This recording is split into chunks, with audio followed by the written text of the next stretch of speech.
Boa noite a todos. Hoje, 12 de setembro de 2017, nós estamos reunidos para estudarmos a obra No Mundo Maior. Nós vamos iniciar hoje, com a graça do nosso Senhor Jesus, e já solicitando que Ele nos conduza, através dos nossos amigos espirituais, para nos inspirar. Hoje nós vamos iniciar o capítulo 4, estudando o cérebro. Então, a nossa querida irmã Luciana vai nos apresentar um pouco a máquina cerebral. Por quê? Porque quando ele vai falar de uma determinada parte do cérebro, é importante eu saber qual a função dele. Porque a função dele no corpo físico estará de comum acordo com a função a qual ele vai falar no mundo espiritual, no caso do perispírito. Então, eu gostaria que nós pudéssemos assim, prestar bastante atenção nas explicações que a nossa irmã Luciana está nos trazendo. Ela trouxe uma figura. Para quem está acompanhando em casa, através do áudio, ela vai tentar falar a localização na cabeça para facilitar. E é interessante, se houver dúvida, questiona, pergunta, para quando nós adentrarmos no texto, nós sabemos, quando ele falar a palavra, por exemplo, córtex, nós já sabemos o que é. O lobo frontal, também já sabemos o que é. Então, pelo menos nós temos uma noção, tá bom? E é interessante saber. Então, a nossa irmã Luciana vai conduzir agora. Bom, só para a gente entender, nós temos a caixa craniana, que é a parte óssea, que envolve toda a cabeça. Dentro dessa caixa craniana, nós temos o encéfalo, que é essa parte que vocês veem aqui, que ocupa toda a caixa craniana. Isso aqui tudo é o encéfalo, tá?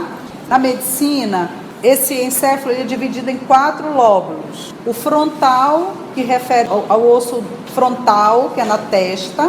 Nós temos aqui, se vocês observarem, um crânio, um osso, né? Ele é dividido bem no meio aqui.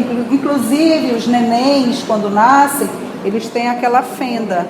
É porque o frontal ainda não se uniu aos 2 parietais. Então, aqui nós temos os lobos parietais. Fica um na direita, um na esquerda.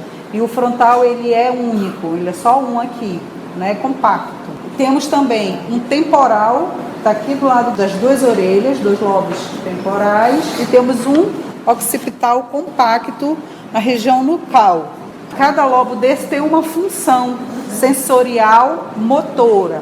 Sensorial são os estímulos da pele, que vem da pele, pressão, dor, calor. A pele recebe esses estímulos, leva através da coluna vertebral e o cérebro interpreta. Na hora que ele interpreta, ele manda um outro sinal que volta por uma outra via motora que vai fazer uma ação. Vamos lá. Eu estou aqui andando, um alfinete me espeta, eu puxo o braço. Então, veio um estímulo sensorial, a célula mandou através dos nervos, passa pela coluna, o cérebro interpreta numa dessas áreas aqui. E aí o que acontece? A gente puxa, então o cérebro vai e manda um estímulo para o músculo puxar o braço. Então, isso é um trabalho contínuo do corpo. Aí ele vai falar também que nós temos as células nervosas, que é importante que a gente saber, para entender. A célula, ela é formada por um corpo e ela tem essas microfibrilas aqui e ela tem uma cauda que a gente chama de axônio.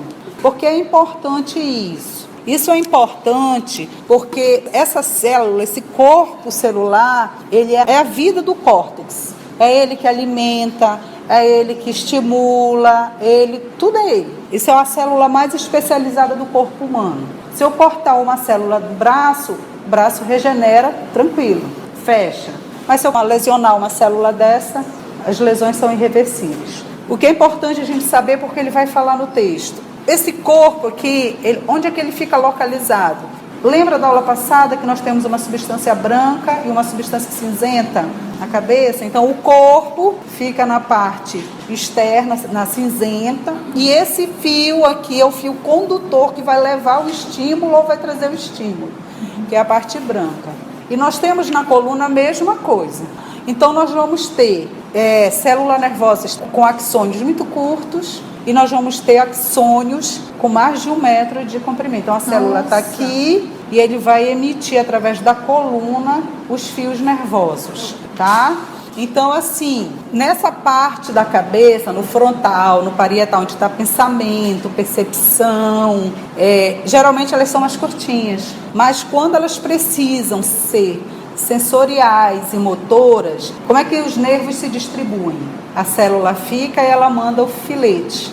Então, nós temos um plexo cervical, que irriga os braços, temos um torácico, que sai da coluna esses fios para cá, temos um sacral e vai se distribuindo para os membros inferiores. Então, ele diz no livro que nós temos 4 tipos de células nervosas. Uma motora, nós temos uma sensitiva, o integrador e o dos reflexos. O sensorial é esse que eu falo para vocês, a dor, a pressão, o tato, ele fica aqui, está no corpo inteiro, na pele. Então, o estímulo vem, a temperatura, está tudo enviando a mensagem através da pele para lá, para o encéfalo. O encéfalo vai interpretar aquilo como algo bom, como algo ruim, como alguma forma.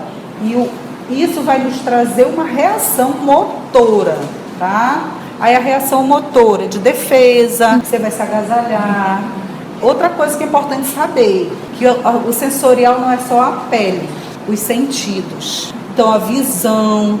Eu vou ver uma coisa, eu vou me assustar. Então, esse movimento de assustar mandou o estímulo pela visão, e aí, imediatamente, um estímulo motor.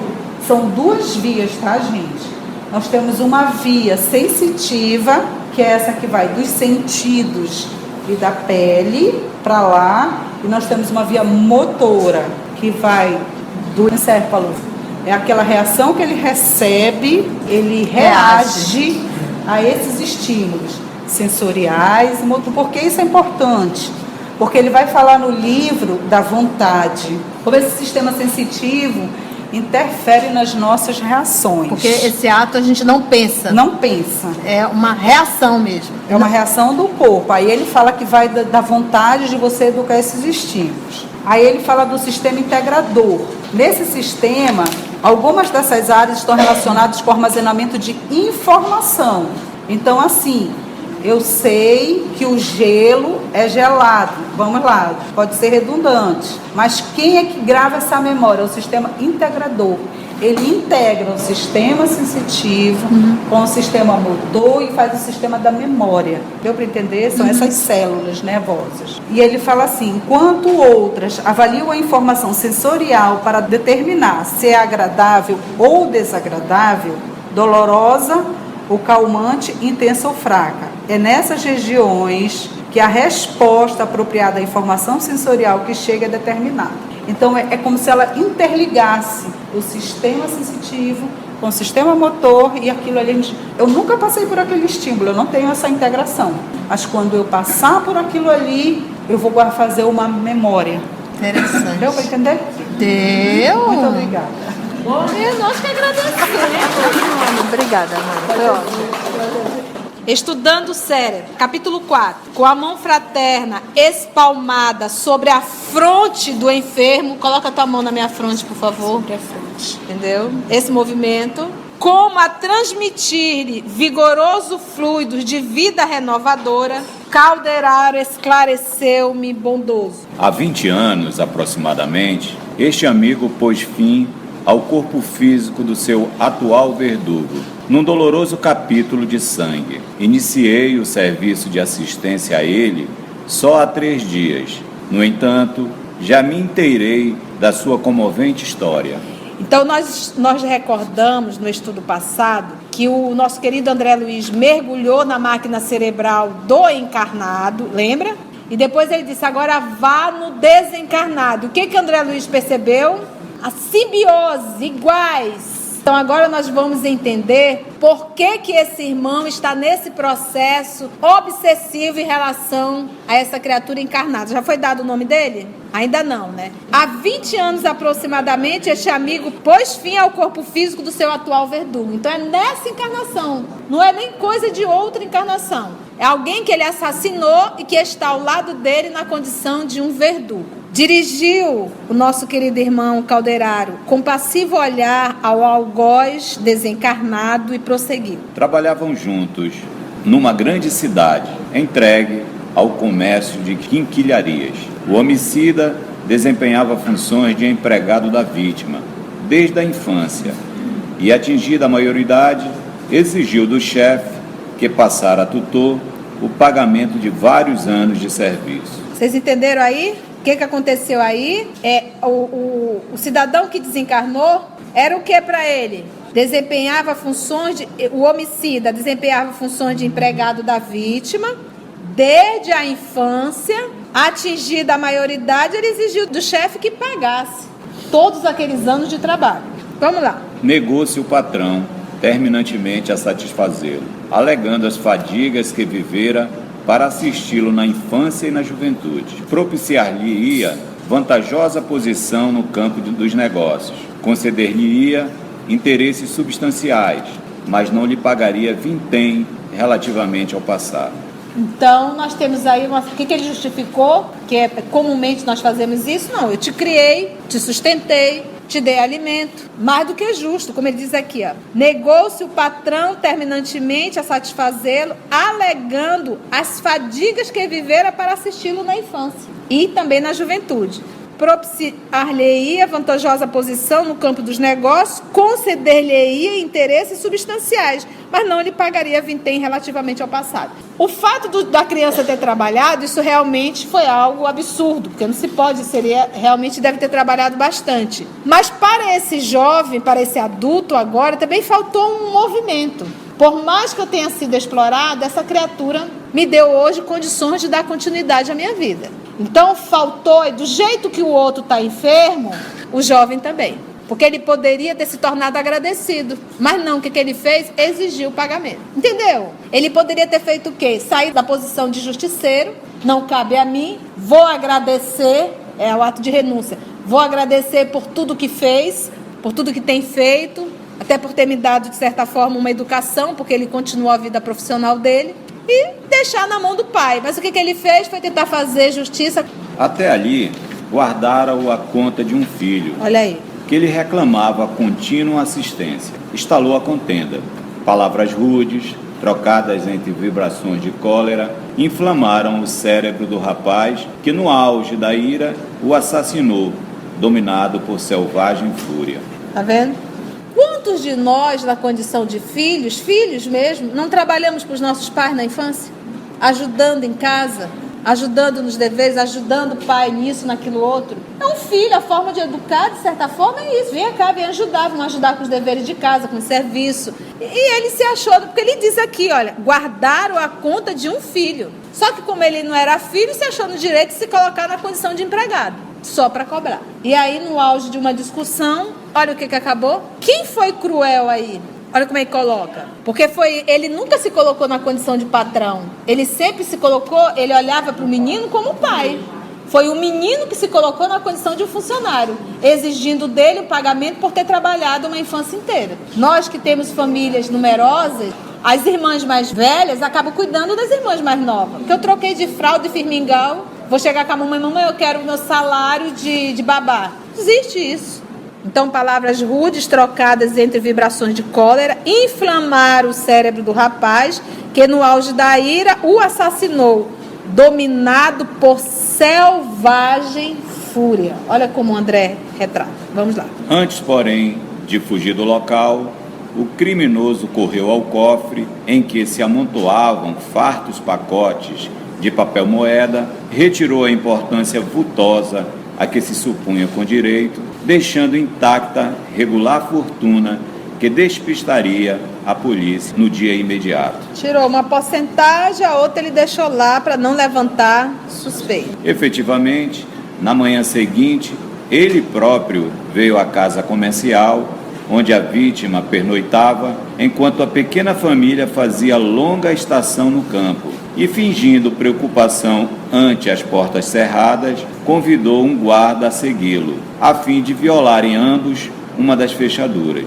Em poucos momentos, espalhava-se a notícia do crime. No entanto, a justiça humana, emalhada nas habilidades do delinquente, não conseguiu esclarecer o problema na origem. O assassino foi pródigo nos cuidados de salvaguardar os interesses do morto. Mandou selar cofres e livros, providenciou arrolamentos laboriosos. Esses arrolamentos aí seriam inventário, tá? Então, olha como ele foi frio, calculista, de uma perversidade. Deixou o cidadão pernoitar, foi para casa, dormiu, relaxou. De manhã foi lá, como se nada tivesse acontecido, viu que estava tudo fechado, foi lá, chamou um policial para arrombar. Chegou lá, se deparou com a criatura morta. E ele fez toda uma cena, protegeu o dinheiro do cofre, isolou tudo. Você está entendendo? Friamente, foi ele o assassino. Então, é aquilo. Como é que é o sujo falando do mal lavado? Se ele achava que o pai dele, o pai adotivo, foi perverso, ele, muito pior. Então, um movimento de perversidade mesmo. Em nenhum momento ele teve um ato de gratidão, mas sim de cobrança, de exigir. Requisitou amparo das autoridades legais para minucioso exame da situação. Foi verdadeiro advogado da viúva e dos 2 filhinhos do tutor falecido, os quais, mercê de seu devotamento, receberam substanciosa herança. Pranteou a ocorrência como se o desencarnado lhe fosse pai. Prantear aí é chorar. Chorou, olha só, a ocorrência é como se o desencarnado lhe fosse pai. Sabe como é o nome disso? Essa frieza, você se desassociar da emoção? Psicopatia. Você diz, o psicopata tem vários níveis. Ele se desassocia da emoção. Vamos lá. Terminada a questão com a inanidade do aparelho judiciário. Inanidade, gente, é inutilidade, tá? Vamos lá, só aqui, ó. Terminada a questão com a inutilidade do aparelho judiciário, porque ninguém descobriu nada. Diante do enigma, retirou-se discreto para grande centro industrial, onde aplicou os recursos econômicos em atividades lucrativas. Todo aquele que quiser salvar a própria vida, perdê-la. Ele acabou de perder a dele. Ele queria salvar a vida material e perdeu a vida eterna, que é espiritual. O mentor estampou diferente brilho no olhar, fez pequena pausa e acrescentou. Até porque, meus irmãos, para nós espíritas, isso não é um processo de aceitação. Não é isso. A titia quer mostrar a forma lógica. Se eu nasci, estou sem pai e sem mãe, criado por um cidadão que me põe para trabalhar, que nunca me pagou R$1, mas que hoje eu estou numa fase adulta e de certa forma alguma coisa ele me deu, seja lá o que for, pelo menos o aprendizado. O primeiro ponto é, será que eu estou passando por tudo isso e isso não tem um propósito? Será hoje o que me falta foi o que eu abandonei ontem? Porque quando eu abro mão da família, que eu menosprezo a família, sem o mínimo respeito, às vezes invadindo a família alheia e destruindo, eu vou sofrer as consequências de ficar sem. Que é para saber e aprender a respeitar essa célula chamada família. Então o primeiro ponto era esse, não se colocar na condição de vítima e tirar dali lições. E jamais, meus irmãos, devemos nos arvorar, querer ser o justiceiro. Sempre colocar nessa condição, qual é a lição que eu tiro de tudo isso? E deixar que justiça fica na mão de quem? Não na minha. Tiro as lições e toco o meu barco. E deixa que a lei está aqui. Não tem quem fuja dela. Bora lá. O mentor estampou diferente brilho no olhar, fez pequena pausa e acrescentou. Conseguiu ludibriar os homens, mas não pôde iludir a si mesmo. A entidade desencarnada, concentrando a mente na ideia de vingança, passou perseverante a segui-lo. Aferrou-se-lhe a organização psíquica à maneira de Hera, sobre muro viscoso. Tudo fez o homicida para atenuar-lhe o assédio constante. Desdobrou-se nos empreendimentos materiais, ansiando o esquecimento de si mesmo e pondo em prática iniciativas que lhe fizeram afluir ao cofre enormes quantias, valorizando-lhe os títulos bancários. Observando, entretanto, que os altos patrimônios econômicos não lhe arrefeciam a intranquilidade e o sofrimento inconfessáveis, deu-se pressa em casar, aflito por sossegar o próprio íntimo. Então vamos lá, vamos entender aqui. O que ele fez? Ele diz: a entidade desencarnada, concentrando a mente na ideia de vingança, passou perseverante a segui-lo. Aferrou-se, porque de certa forma, esse cidadão que utilizou dessa criança, ele cometeu um ato, ele foi o quê? Ele abusou, ele escravizou, ele exigiu. E o menino queria um dinheirinho e ele disse que não ia dar nada. Então, ele já mostrava que não era boa peça também. Por isso, esse espírito, ele tem uma ação sobre ele. Porque se ele fosse bom, o que ele ia fazer? Ele perdoava e ia seguir o caminho dele no mundo espiritual. Mas eles são parecidos, níveis morais iguais, entendeu? Talvez se o jovem estivesse no lugar dele, também teria abusado do menino e também não iria dar dinheiro, entendeu? São farinha do mesmo saco. Então o que ele fez? Também eu não te perdoo, agora eu vou acabar contigo. Por isso que os cérebros deles eram o quê? Aferrou-se-lhe a organização psíquica, a maneira de era sobre o muro viscoso. Pensa ali. Você olha, você não sabe onde começa o muro, onde começa a plantinha. Tudo fez o homicida para atenuar-lhe o assédio constante. Ele sabia da ação desse espírito? Não, mas ele não estava bem. Ele perdeu a paz. Então tudo ele fez. O que ele fez? Desdobrou-se nos empreendimentos materiais. Começou a trabalhar, conquistar dinheiro, ansiando esquecimento de si mesmo e pondo em prática iniciativas que lhe fizeram afluir ao cofre enormes quantias. Então ele passou a trabalhar muito para chegar em casa cansado, dormir e não ficar pensando naquela situação, naquele espírito, no mal-estar, entendeu? Então ele se entregou ao trabalho. Observando, entretanto, que os altos patrimônios econômicos não lhe abrandavam a intranquilidade e o sofrimento inconfessáveis, ele sofria, tinha como. Deu-se pressa em casar, aflito por sossegar o próprio íntimo. Vou arrumar uma companheira, arrumar menino, que é para ver se preenche a minha cabeça. Quem foi que ele casou? Desposou uma jovem de alma extremamente elevada, à zona superior da vida humana, a qual lhe deu 5 filhinhos encantadores. Então olha a misericórdia divina, ainda deu uma alma nobre para ele. Se dá uma alma encapetada, aí ele ia ver o inferno de Dante. Deu uma alma nobre para ele. E 5 menininhos, 5 anjinhos. No clima espiritual da mulher escolhida, conseguiu de certo modo equilibrar-se, conquanto a vítima nunca o largasse. Então a vibração da esposa, o ambiente doméstico, para ele dava uma certa tranquilidade, mas ainda assim ele não se livrava da opressão dos espíritos. É como se ele dissesse assim: dentro da casa, com a presença da esposa e das crianças, ele tinha um pouco de ar fresco, mas a corda ainda estava no pescoço. Ele conseguia respirar melhor, mas o irmão estava ali. E esse espírito tem toda a ação sobre ele. Por quê? Porque ele é um devedor e ele carrega culpa. Então isso é o suficiente para ligar obsessor e obsidiado. Entendeu? Bora lá. Ocasiões houve em que se engolfava nas mais cruéis depressões nervosas, assaltado por estranhos pesadelos aos olhos dos familiares, mas sempre resistia, amparado até certo ponto pelas afeições de que a esposa, desde muito, dispõe em nossos planos.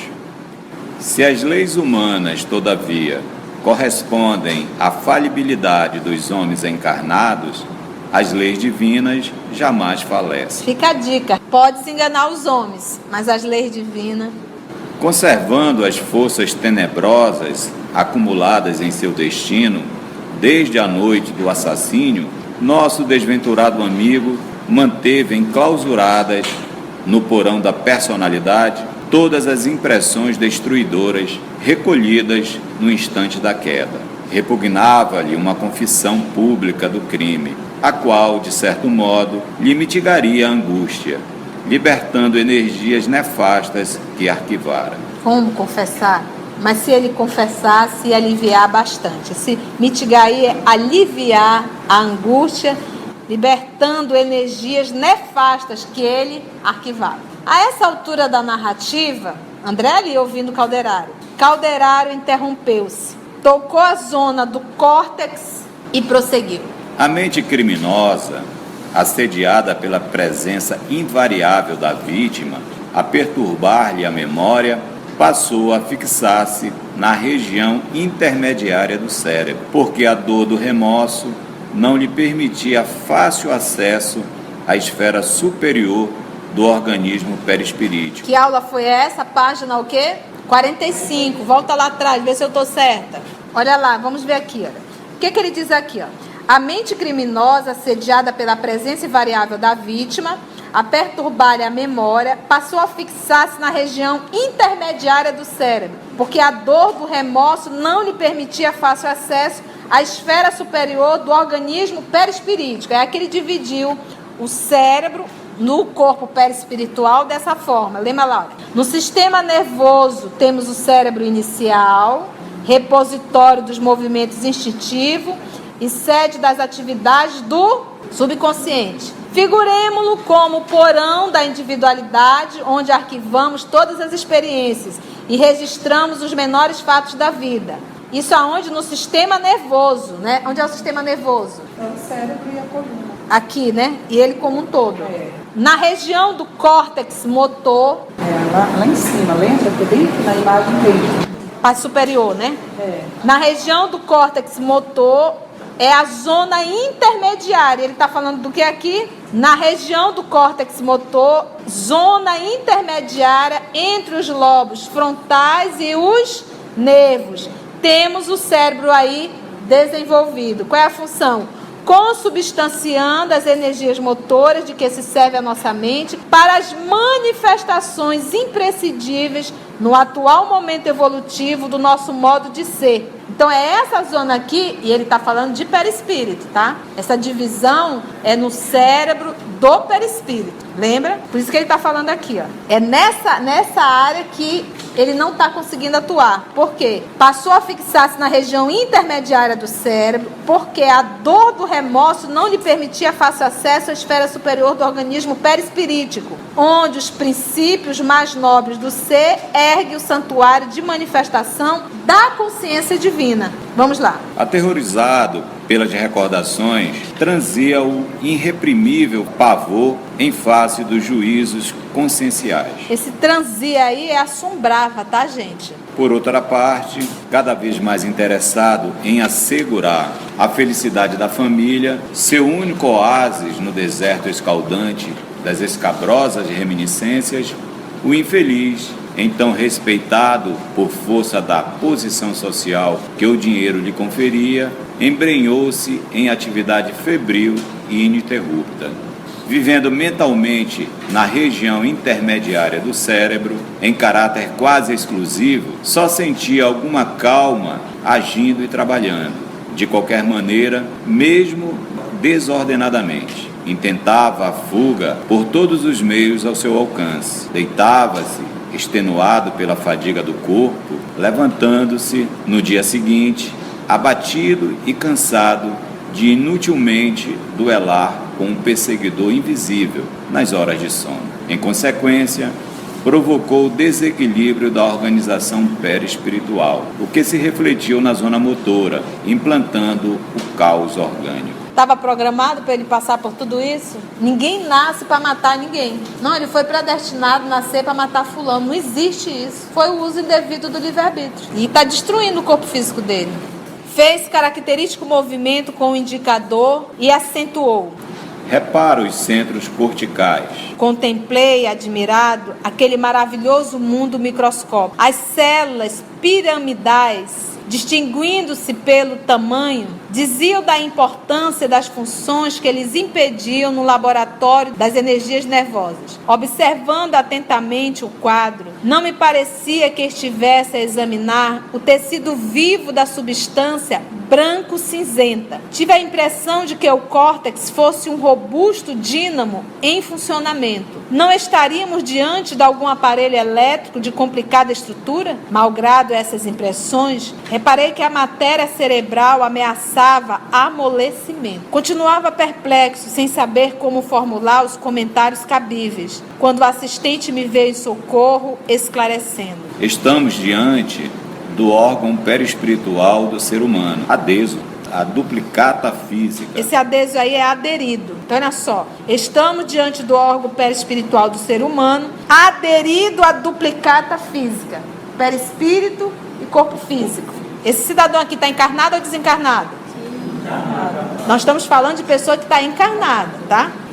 Da mesma forma que algumas partes do corpo carnal têm estreito contato com o indumento.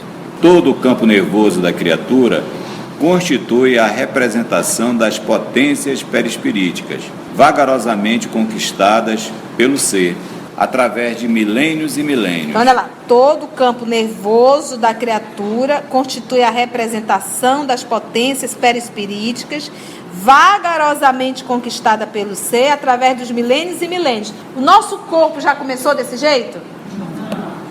Nós sabemos que esse processo, essa mudança, levaram o quê? Milênios. E o ajuste feito no corpo perispiritual, porque na verdade não é o corpo influenciando no perispírito, é o perispírito influenciando no corpo, porque é ele o modelo organizador biológico, ele influenciando sempre no corpo, é ele que é o modelo, o ajuste é feito nele. E o espírito atua no perispírito e o perispírito reflete no corpo físico. Você vê que esse processo de culpa dele, esse processo de culpa, está destruindo a máquina cerebral no perispírito que está refletindo no corpo físico. E quem é que está sentindo a culpa? Quem é que sente culpa? É o espírito, o ser pensante. Vamos lá. Renascendo entre as formas perecíveis, nosso corpo sutil, que se caracteriza em nossa esfera menos densa, por extrema leveza e extraordinária plasticidade. Volta aí, só vamos parar aí para ninguém voar. Renascendo, ou seja, reencarnando entre as formas perecíveis. Quais formas perecíveis? Carnal, corpo físico. O nosso corpo sutil, qual é o corpo sutil? Que se caracteriza em nossa esfera menos densa. Na esfera menos densa. Se caracteriza por quê? Por extrema leveza e extraordinária plasticidade, que é molda, ela se modifica. Vamos lá. Submete-se, no plano da crosta, às leis de recapitulação, hereditariedade e desenvolvimento fisiológico, em conformidade com o mérito ou demérito que trazemos e com a missão ou o aprendizado necessário. Fantástico. Submete-se no plano da crosta, aqui, às leis de recapitulação, reviver, hereditariedade, papai e mamãe também dá sua contribuição, e desenvolvimento fisiológico, em conformidade com o que? Mérito ou demérito, que trazemos e com a missão ou aprendizado necessário. A missão que você tem que realizar, você tem que estar no corpo assim, assim, assim, assim, assim, assim, assim. Outra coisa, o aprendizado que tu tens que viver, tu tem que estar no corpo assim, assim, assim, assim, assim. Isso é sabedoria, nós nos curvarmos à vontade de Deus, realizando a vontade dele. O corpo que o Pai me deu é o corpo instrumento do meu progresso, que é emprestado, porque não é meu. Por isso é que eu não tenho direito sobre o meu corpo e por isso que eu tenho que prestar conta com o que eu faço, porque quando alguém te empresta, tu tem que devolver e devolver muito bem cuidado, porque não foi tu que criou teu corpo, tu não pagou 1 centavo para ter teu corpo, tu nem pensou para ter teu corpo, não é teu, não é nosso, eu não tenho direito sobre ele, ele tem que ser instrumento da misericórdia divina e eu tenho que me submeter às vontades de Deus. O que queres que eu faça? Olhando para o corpo, ele já diz o que eu tenho que fazer, aonde eu tenho que atuar, entendeu? Isso é submeter às leis que regem o universo. Olha, tudo programado. Olha. O cérebro real é aparelho dos mais complexos, em que o nosso eu reflete a vida. Por meio dele, sentimos os fenômenos exteriores segundo a nossa capacidade receptiva. Só um pouquinho, filho, porque isso aqui foi longo demais. O cérebro real é aparelho dos mais complexos. Estamos juntos? Em que o nosso eu reflete a vida. A vida, a tua vida é reflexo do teu eu. Porque o que acontece? Vamos pegar aqui esse caso desse cidadão. Ele não se tornou um assassino? Ele está fazendo a vida dele. O eu reflete a vida. O eu de Madre Teresa fez uma vida para ela. O eu de Francisco Cândido Xavier fez uma vida para ele. O eu da Luciana está fazendo uma vida para ela. O eu da Conceição está fazendo uma vida para ela. Conforme o eu. Essa vida é uma construção o quê? Tua, do teu eu. Vai estar sempre contigo. A vida nunca acaba. A vida nunca acaba. O corpo físico acaba, mas a vida não. Então, cada um faz da vida o que o eu quer construir, entendeu? Isso que ele diz, é interessante isso aqui, ó. O cérebro real é aparelho dos mais complexos, em que o nosso eu reflete a vida. Reflete. A função de refletir é criar. Lê uma mensagem que está no livro Pensamento e Vida, Espelho da Vida, o nome da mensagem. Todos nós refletimos algo. Nós copiamos. A mente, que é isso aqui, é o espelho da vida em toda parte. Então, por isso é que nós vamos estudar lá no Livro dos Espíritos qual o tipo mais perfeito que Deus tem oferecido à humanidade para servir de modelo e guia. Olha que interessante, nós precisamos de um modelo para copiarmos. Quem é esse modelo perfeito? Só que nós não queremos, porque, gente, nós não somos criador do amor. O criador do amor é quem? Nós só refletimos o amor.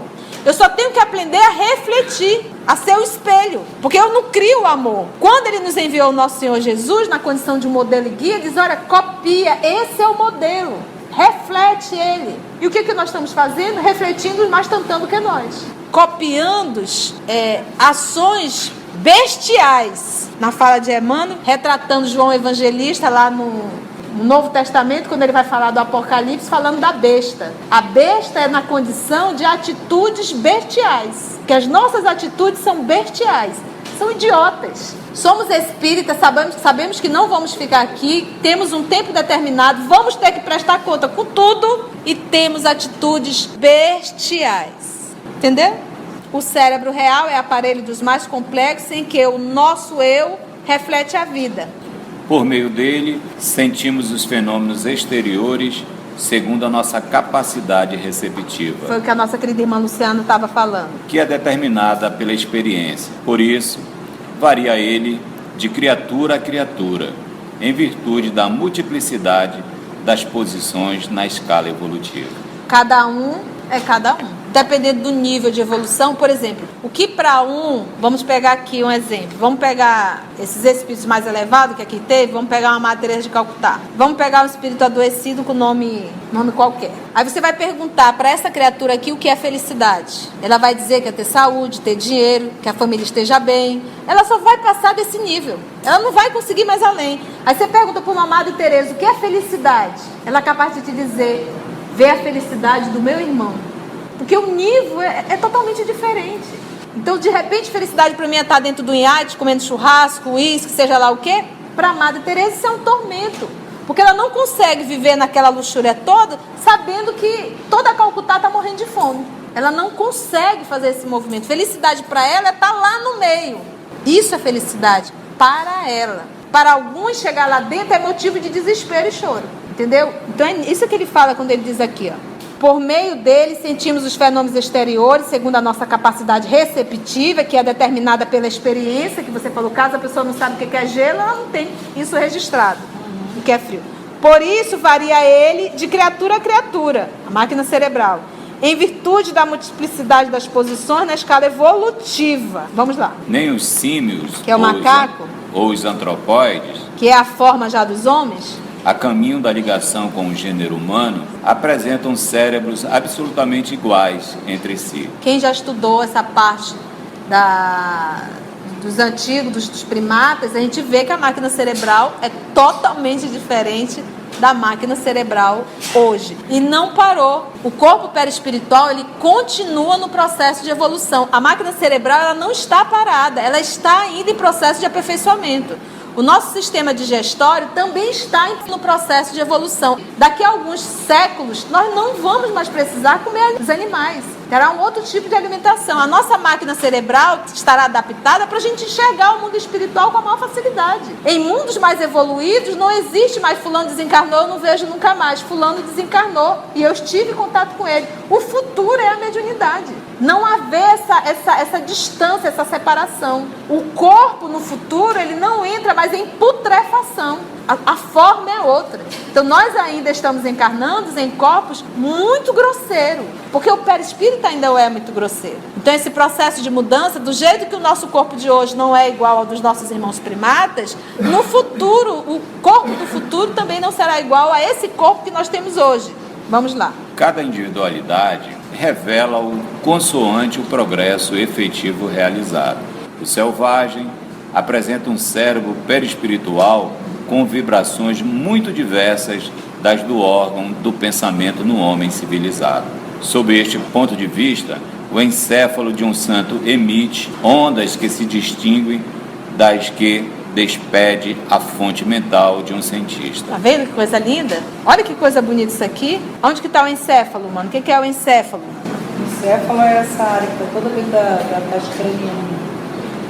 Olha só, ele diz que o encéfalo de um santo emite ondas, olha que maravilha, que se distingue das que despede, né, da que emite a fonte mental de um cientista. Porque a de um santo, qual é a emissão dessas ondas? É do amor. A do cientista é do quê? Da inteligência e da intelectualidade.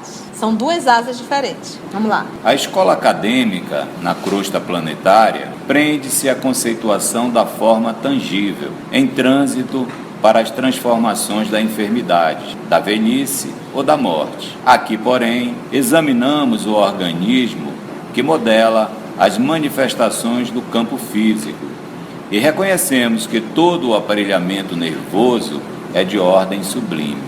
A célula nervosa, também chamada de, mana, os neurônios, não é isso? Os neurônios. Os neurônios. é entidade de natureza elétrica que diariamente se nutre de combustível adequado. Há neurônios sensitivos, motores, intermediários e reflexos. E nós vamos parar aí no estudo dos neurônios, porque nós vamos ter que comentar bastante isso aqui para a gente entender. Olha o que ele diz. A célula nervosa, né, que são os neurônios, é entidade, olha como é que ele fala, entidade de natureza elétrica que diariamente se nutre de combustível adequado. Que combustível é esse? Há neurônios sensitivos, que a nossa querida irmã Luciana comentou, os motores, os intermediários e os de reflexo, que ela deu uma boa introdução nisso daí pra gente. E vamos parar aí, tá bom, gente? Que o tempo já foi. E aí, como é que tá o cérebro de vocês? Que ondas vocês estão emitindo? Todo mundo tá em paz? Foi bom o estudo? Vamos então fazer a nossa oração, que o nosso tempo já urge. Divino amigo, Senhor Jesus, mestre, irmão, amigo, amor de nossa vida, cada encontro na tua casa, cada parágrafo que lemos, encontramos o cuidado que o Senhor tem para com cada um de nós, nos trazendo informações do mundo espiritual, nos trazendo exemplos vivos de atitudes infantis, de atitudes medíocres, o resultado de cada uma delas.